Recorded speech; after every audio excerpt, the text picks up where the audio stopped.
Bonsoir à tous, ravi de vous retrouver sur Monaco Info en ce tout dernier jour de février.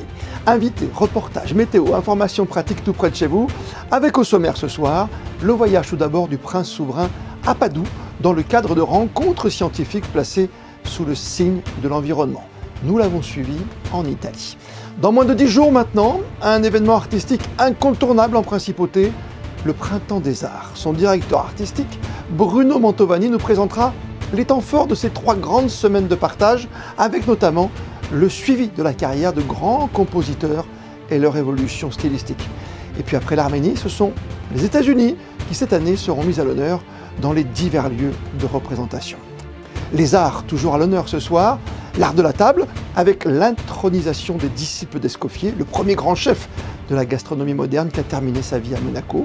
L'art de la collection avec des apprentis très concernés, des élèves de la principauté qui sélectionnent eux-mêmes les œuvres d'art à destination d'un jury d'experts pour une prochaine exposition au nouveau musée national de Monaco. L'art encore avec du cinéma et votre rendez-vous habituel au Théâtre des Variétés et une projection mardi prochain du film marocain Zahira, une visite religieuse tout près des Saints. Et puis en sport, en football, on l'a appris cet après-midi, le départ du vice-président de l'AS Monaco Football Club, Oleg Petrov. Il avait succédé, on s'en souvient, en 2019 à Vadim Vassiliev. C'est la fille du président Dmitri Ribolovlev, Ekaterina Sartori-Ribolovleva, qui va le remplacer. Ben Lambrec, récemment nommé au poste de directeur général, et le chef d'entreprise monégasque Stéphane Morandi rejoignent, eux, le tout nouveau conseil d'administration. Et direction donc Padoue, en Italie, où s'est rendu hier le prince souverain, afin d'aller à la rencontre de scientifiques, de docteurs et de professeurs. Une visite tournée vers le domaine scientifique, mais également vers l'environnement. Nos équipes étaient sur place. Voici le reportage de Vanessa Dessy, accompagnée de Lionel Bernardi. Fondée en 1222, l'université de Padoue est l'une des plus anciennes du monde. En 1592, elle y accueille même Galilée, professeur de mathématiques durant 18 années. Cette université a apporté une grande contribution à la révolution scientifique. Les études et la vie à l'université étaient classées en fonction des nations, un véritable reflet des origines géographiques ou ethniques. À partir du XVe siècle commence une longue période de plus de 3 siècles de prestige croissant, car l'université de Padoue bénéficiait de la protection de la République de Venise. Dès les premiers temps, la réputation de Padoue a attiré des étudiants du monde entier. È un'università che nel 1222 è stata fondata perché un gruppo di studenti e di docenti si staccarono, per così dire, dall'Università di Bologna in cerca di libertà, perché il fatto che fosse fondata non né per editto papale né per decreto regio, ma venne proprio fondata, diciamo, con un atto notarile, questo permetteva a studiosi e studenti da tutto il mondo di poter studiare a Padova senza fare quella che all'epoca era la professio religiosa. Quindi abbiamo avuto grandissimi scienziati e studiosi da tutto il mondo, indipendentemente dalla razza e dalla religione, che hanno potuto esercitare e studiare alla nostra università. Créée à Padoue en 1996, la Fondation pour la recherche biomédicale avancée a pour but de promouvoir et de mettre en œuvre des projets de recherche scientifique dans un contexte universitaire. La Fondation représente aujourd'hui l'un des pôles d'excellence au niveau international, dédié à la recherche menée dans le domaine de la biologie cellulaire et moléculaire. Elle vise aujourd'hui à être un moteur de croissance scientifique, culturelle, économique et sociale pour la région. La fondazione è nata perché c'era l'esigenza di cambiare un po' il metodo di ricerca e noi abbiamo fatto questo perché la ricerca, per essere più sviluppata, più sollecita, doveva essere fatta sia dalla ricerca di base sia dalla clinica. L'altra idea era che un centro di ricerca qualificato doveva accettare solo grandi progetti di ricerca. Che la ricerca ha bisogno sì di finanziamento, ma ha bisogno anche del riconoscimento. L'action du souverain répond depuis de nombreuses années à une véritable prise de conscience sur les enjeux planétaires autour de grandes questions environnementales. C'est pourquoi les échanges avec l'université et la Fondation VIM permettront d'aboutir sur de futures collaborations avec la principauté. Cette visite à Padoue conforte dans l'idée qu'il y a des centres d'excellence dans beaucoup d'endroits du monde. Et même si cette université de Padoue est historique, elle est dans de la recherche vraiment très très pointue dans différents domaines. Et là, on le voit ici dans le domaine médical. Et tout ce qui touche aussi à la notion d'environnement et santé, eh bien, ouvre des perspectives qui sont très très intéressantes et dans lesquelles la principauté pourra créer aussi des liens avec non seulement la communauté scientifique, mais aussi le monde des affaires qui peut aussi aider.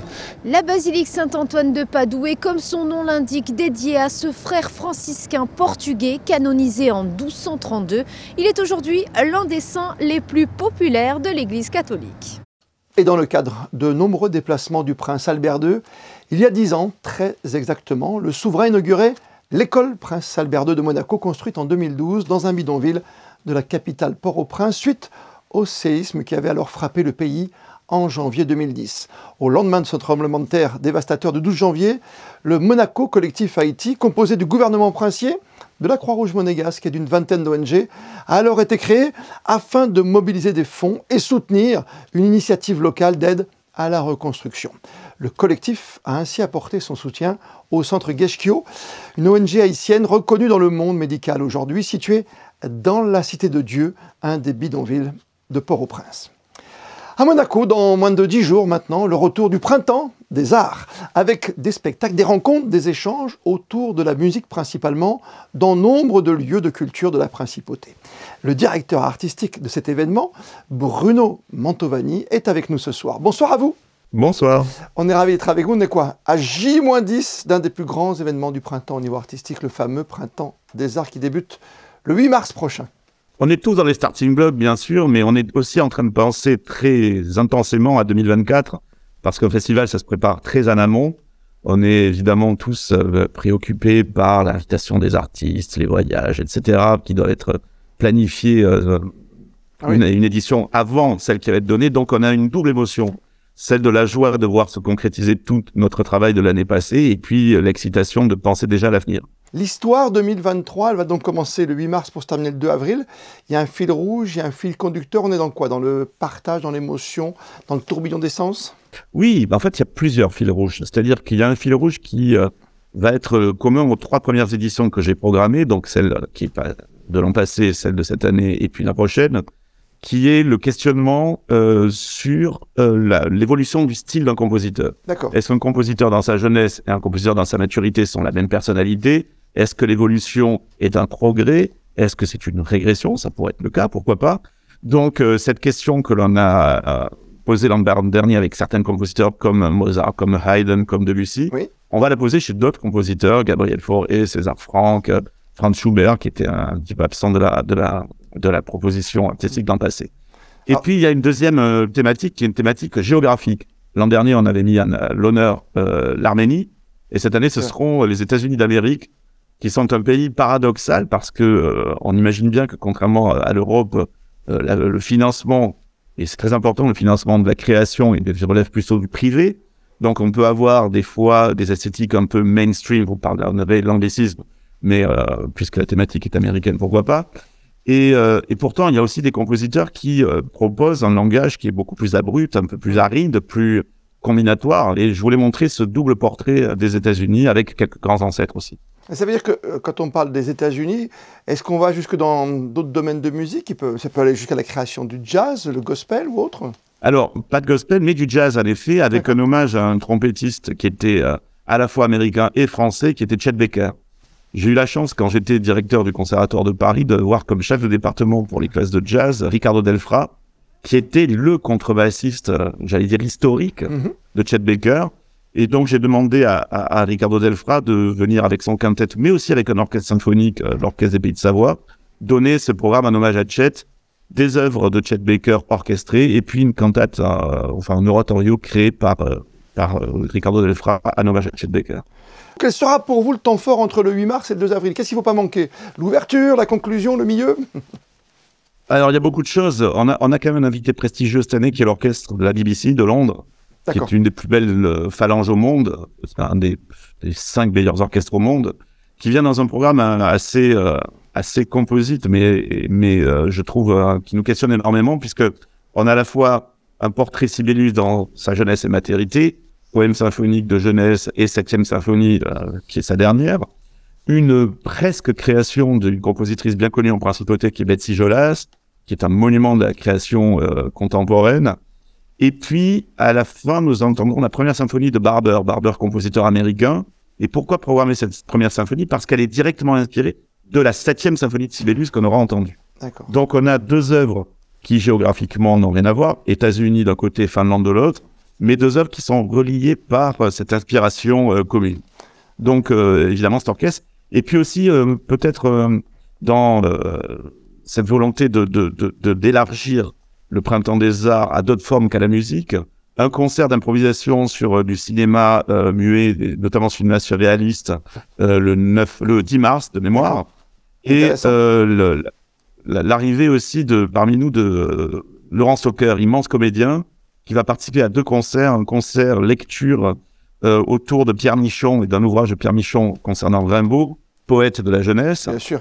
Et Laurent Socker en récitant dans le dernier concert donné par l'Orchestre Philharmonique de Monte-Carlo, dans une création d'une commande passée au compositeur François Maymoun. Même si on est dans une forme d'hédonisme, à chaque fois je suis stupéfait et surpris agréablement par ce mélange de tous les genres. Vous parlez de récitant, comme vous parlez de dialogue musical avec d'autres formes d'art. Ça va jusqu'à, je sais pas moi, ça va entre le théâtre jusqu'à la gastronomie, on peut tout mélanger? Je pense que tout est histoire de plaisir et de sensation. C'est-à-dire que tout ce qui produit du plaisir et produit de la réflexion peut être traité de façon artistique. Donc les correspondances entre les disciplines, elles sont évidentes. Pour moi, elles peuvent d'ailleurs être plus évidentes dans la gastronomie. Vous citez, on avait fait un concert dégustation l'an dernier.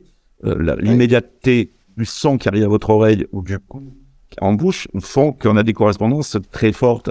Sur la littérature, c'est différent parce que le temps littéraire et le temps musical ne coïncident pas toujours. Donc, on travaille aussi sur ces correspondances plus difficiles à mettre en œuvre. Mais il est certain que, par exemple, on a deux concerts autour des sonates pour piano de Scriabine. Donc là, on entendra tout le corpus, des premières sonates aux dernières, avec à l'intérieur de ces sonates l'intégration de poèmes d'Anna Akhmatova, poétesse russe absolument merveilleuse.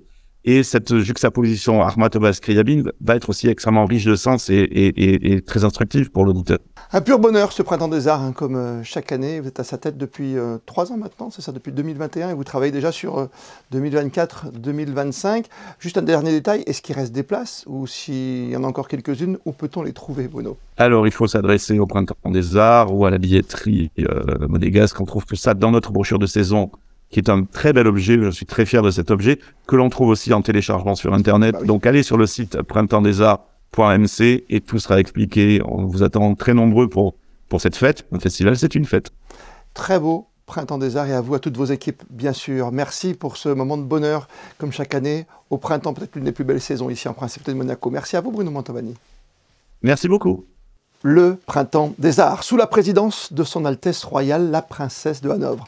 La Princesse Caroline qui était présente ce matin auprès des apprentis collectionneurs dans le cadre d'une opération pédagogique et artistique. Le concept des élèves de la Principauté sélectionne des œuvres d'art et l'une d'entre elles est choisie par un jury pour faire partie de la collection du nouveau Musée national de Monaco.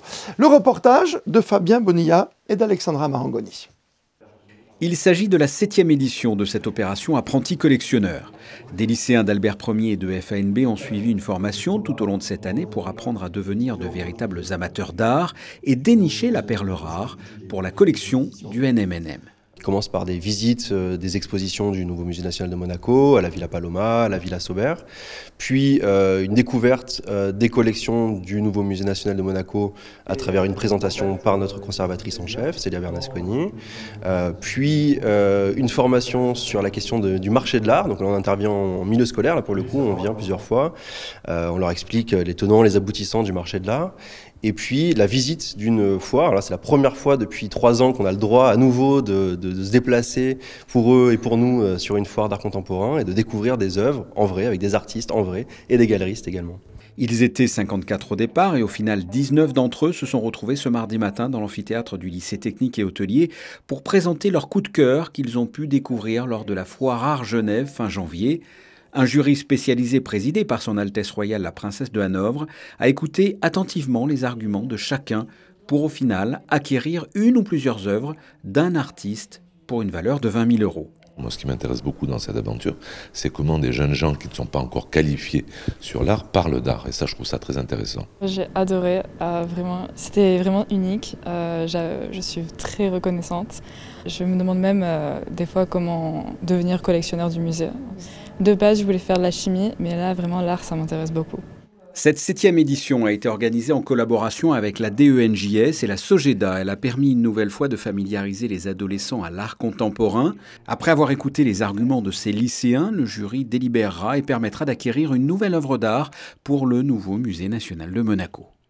Ce week-end s'est tenue la 27e édition des chapitres d'intronisation des disciples d'Escoffier Riviera Côte d'Azur, Corse et Monaco, une distinction remise à une sélection de restaurateurs de la région. Anaïs Riu était présente à cette traditionnelle cérémonie de remise d'écharpe aux toutes nouvelles recrues de la confrérie. C'est une tradition chère aux disciples d'Escoffier. Les chapitres d'intronisation sont organisés 1 à 2 fois par an pour accueillir des nouveaux professionnels de la restauration au sein de la délégation. Ils reçoivent alors, durant la cérémonie, une écharpe ainsi que 3 claques de cuillère en bois sur les épaules avant de prêter le serment de transmettre, servir et honorer la cuisine, sa culture et son évolution permanente. Ouais, c'est une distinction à la fois sentimentale, personnelle, puis honorifique. C'est un petit peu quand même, on met en avant le travail qui a été fait auparavant. Il y a un cursus professionnel qui est là. Il y a des valeurs, voilà, chez nous on a pas mal de valeurs de transmission, de générosité. Alors, il faut qu'il soit parrainé par deux ou trois personnes qui soient déjà escoffiers. Et en fonction de ça, après on va étudier un petit peu le dossier, un CV, et on va un petit peu demander pourquoi ils veulent venir chez nous, rentrer chez les disciples escoffiers. Mais souvent c'est une démarche personnelle et puis une démarche toujours dans la philanthropie et toujours dans une démarche de qualité, toujours un petit peu pérenniser l'esprit escoffier, toujours autour des beaux produits et du terroir. Et on défend bien sûr la gastronomie avant tout. À l'issue de chaque cérémonie, les participants se réunissent autour d'un déjeuner dont les bénéfices sont reversés à une association caritative. Pour cette nouvelle édition, ce sont les couverts de la table d'Élise qui ont accueilli les disciples et leurs proches, un restaurant monégasque fondé par l'une des toutes dernières recrues intronisées. Je suis passionnée par mon métier et tout ce qui peut la représenter, ça me fait plaisir de participer. C'est un double plaisir. Déjà de partager un moment avec des amis parce que je connais pratiquement tout le monde. Et puis ensuite, ce chèque qui va être donné à la Fondation Flavien. À l'image d'Auguste Escoffier et de ses successeurs, ces chapitres sont avant tout à but caritatif. Un chèque de 3 000 € a été remis à la Fondation Flavien, première association qui soutient la lutte et les recherches contre les cancers et les maladies rares chez l'enfant. Au-delà de ces dons, les disciples d'Escoffier agissent au quotidien pour transmettre leurs valeurs et leurs connaissances. Et on se replonge dans le monde des arts avec Antea Sogno, la directrice du Théâtre des Muses, qui propose du 2 au 5 mars la pièce Victor Hugo, Mon amour, pièce qu'elle a écrite et jouée plus de 800 fois depuis sa création. C'était il y a 15 ans. L'occasion ce soir pour nous d'écouter Antea Sogno nous conter en quelques mots cette romance historique. En fait, c'est l'histoire de Juliette Drouet, qui a aimé Victor Hugo pendant 50 ans. Et au cours de ces 50 ans, ils ont échangé 23 653 lettres d'amour. Et grâce à ces lettres, j'ai réussi à reconstruire en fait leur véritable dialogue. Et c'est un spectacle magnifique, vraiment, qui fait toute ma fierté, tout mon bonheur de comédienne. Donc il y a Victor Hugo, joué par Sacha Petronijevic, et j'interprète Juliette. Et il y a donc 50 ans de la vie littéraire, de la vie politique. On comprend quel était le poète Victor Hugo. On comprend l'importance que cette femme a eue en fait dans toute sa vie, parce que quand on relit l'œuvre de Victor Hugo, on la trouve en fait partout. C'est-à-dire qu'elle a eu une influence et son histoire à elle se trouve dans de nombreuses œuvres de Victor Hugo. Donc c'est un grand bonheur de reprendre là ces 4 représentations un tout petit peu avant la fête de la femme, parce que pour moi, effectivement, Juliette Drouet, c'est la femme. Du théâtre au cinéma, il n'y a qu'un pas, parfois, voire un rideau à franchir. En compagnie de Fabien Bonilla, Vincent Vatrican évoque ce soir la projection de Ziyara. Ce sera mardi prochain à 20h au Théâtre des Variétés. Projection organisée par l'Institut audiovisuel. Et ce film documentaire raconte un voyage au Maroc. Le titre de film, Ziyara, que l'on pourrait traduire par une visite au sein. Vincent Vatrican, bonsoir. Bonsoir Fabien. Aujourd'hui, la Méditerranée est à l'honneur avec le film Ziyara, un film de 2021. Qu'est-ce que ce film? Quel est le concept de ce film docu? Ce documentaire de Simone Bitton, c'est un film pour lequel j'ai beaucoup de tendresse et d'affection. C'est un film très puissant, tourné par donc une femme qui est née au Maroc, qui est née à Rabat, et qui se propose de nous emmener justement en terre marocaine pour aller à la rencontre des vestiges de la culture juive au Maroc. C'est le vivre ensemble?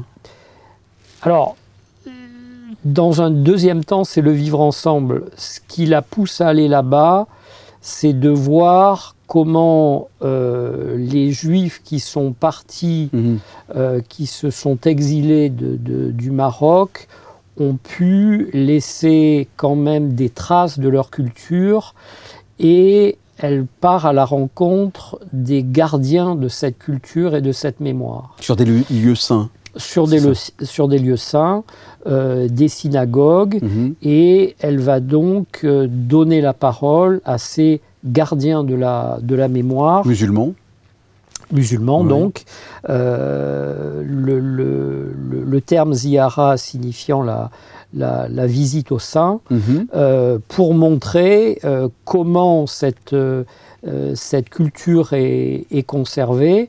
Et c'est justement là que, dans un deuxième temps, on se rend compte, en effet, que cette culture reste quand même terriblement ancrée et nous renvoie à une forme de nostalgie, justement, du vivre ensemble, comme vous le disiez, et ce vivre ensemble qui a évidemment quasiment totalement disparu. C'est dans le cadre donc d'un partenariat avec les RIM, Rencontre internationale Monaco et la Méditerranée. Absolument. Donc chaque année, partenariat avec cette association que conduit Elisabeth Bréau. Et avec cette association, on essaye donc de programmer des films venus de pays qui bordent la Méditerranée. Donc on essaye de changer d'une année sur l'autre. Donc et puis parfois aussi de registre. C'est pas toujours de la fiction. Et on a choisi ce film-là qui est un documentaire fort réussi. Qu'est-ce qui vous intéresse dans le travail de cette réalisatrice, Simone Bitton, qui se revendique donc 100% israélienne, 100% arabe, 100% française? Qu'est-ce qui vous intéresse chez elle? Qu'elle a le regard juste.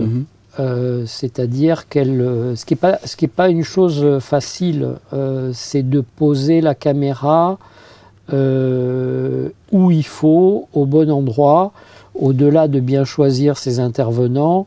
C'est voilà, quand je dis au bon endroit, c'est pas de haut, c'est pas d'en bas, c'est vraiment à hauteur d'homme. Elle devrait être présente pour la projection? Je l'espère. J'espère qu'elle pourra être présente parmi nous. Mais écoutez, on va aller voir Ziyara donc. Ziyara. Merci Vincent. Merci Fabien.